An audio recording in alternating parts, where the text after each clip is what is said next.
ఈరోజు వీడియో వచ్చేసి తెలంగాణ స్టైల్లో చేపల పులుసు. సో చూసేద్దాం. ముక్కల్ని నీట్గా కడిగేసుకొని పక్కన పెట్టుకోవాలి. ఇప్పుడు జీలకర్ర మెంతులు వేయించుకోవాలన్నమాట. అది పొడి కొట్టుకోవడానికి వేయించుకోవాలి. కొంచెం చింతపండు నానబెట్టుకున్నాను ముందే. ఇప్పుడు కొంచెం ఆనియన్స్ వేయించేసి వాటిని మిక్సీ పట్టేసుకోవాలన్నమాట. సో వేగిపోయినాయి, దాన్ని చల్లారిద్దాం.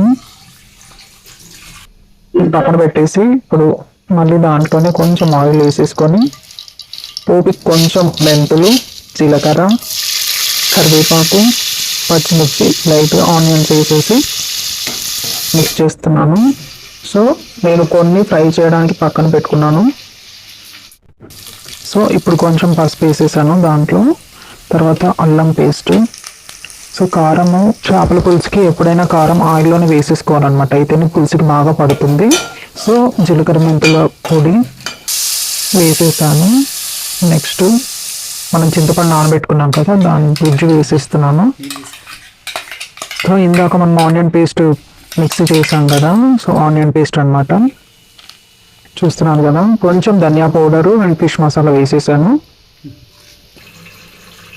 సో అలా మరుగుతున్నప్పుడు చేప ముక్కలు ఒక్కొక్కటిగా వేసేసుకోవాలి. చూడండి, కొంచెం నిమ్మరసం వేస్తున్నాను. ఇది వేస్తే కొంచెం టేస్ట్ బాగా వస్తుంది అనమాట. చూసారు కదా, ఆల్మోస్ట్ అయిపోయినట్టు. ఇంకో 2 minutes ఉంచితే మనకి చేపల పులుసు రెడీ అయిపోతుంది అనమాట. తెలంగాణ స్టైల్ చేపల పులుసు సూపర్ టేస్టీగా ఉంటుంది, చాలా బాగుంటుంది. ట్రై చేయండి.